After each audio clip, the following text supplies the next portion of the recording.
How do you prepare the healthiest drink on the planet? Hey, I'm Tom with Encounter Yerba Mate, and today I'm going to teach you 3 different ways to drink yerba mate.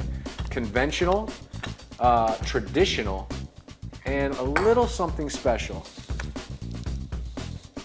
Fruity.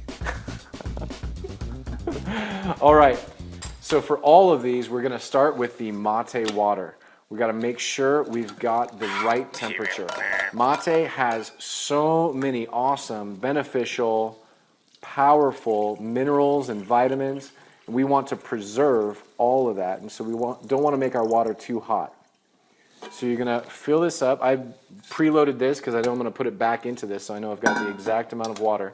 And you start your water going. I like to keep this open so I can look down inside and see the little bubbles, because you don't want it to get to a rolling boil. You want it to get to about 160 to 180 degrees. That's your range. The ancient Chinese tea masters would call it fisheye stage, where you can look down, you can see these little fish bubbles, fisheye bubbles, looking back at you. So we'll be back when this is hot. The mate water is getting just about perfect. You know how when water boils, it gets quiet? Right before that, it gets loud, and so this is like perfect. This is what you want to hear. And so I'm going to stop that. I'm going to immediately place it into my thermos.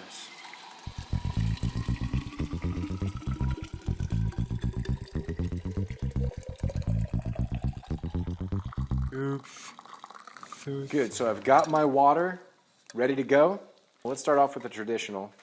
I'm going to grab my gourd. Now you can drink out of a regular gourd or a wooden gourd. I prefer a wooden gourd because it's a little less upkeep. With the calabash gourd or the actual true gourd, you just need to make sure it dries out in between. So I do use a calabash gourd from time to time, but I'll have to like alternate. So I'll drink out of my calabash gourd and then I'll go to this one. This one is a great, any wooden or ceramic gourd is perfect for everyday use. Does it get mildewy? Yeah, it doesn't get mildewy or anything like that. We've got our gourd. I'm going to reach for yerba mate. You're going to want to fill the gourd about halfway. I get a little greedy. I do it over halfway, almost to 3/4 of the way sometimes when I do mine. So mate is comprised of 3 different parts. You've got the stems or the paulos, you've got the leaf, and then you've got the pulverized dust. The dust is important. Now hear what I'm doing. Shaking it upside down. That gets all the dust to the top. And the reason that's important is for 2 reasons. It aids in the filtration process because it's going to wrap around this bombilla, and then it gets all the powder towards the top so the bombilla doesn't get clogged. And so then you've got this on your hand, and what do you do with that? Whoosh. So now people can see that and know that I'm having a good day. Then you come in, regular temperature water first. You pour it over the top. Just like so. And you want it to absorb. What that's doing is it's blooming the mate. You want to do this to prepare the mate, to receive the hot water, to protect it. Like I said, it's got so many vital minerals and vitamins. You want to protect that as much as possible.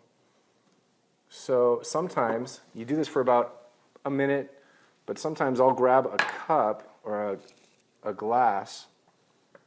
That way I can just set it down and let that really, really prepare. Like anything in life, the more preparation that goes into it, the better it's going to be. So I'll even let that absorb and come over again with some more, just about as much as it can handle.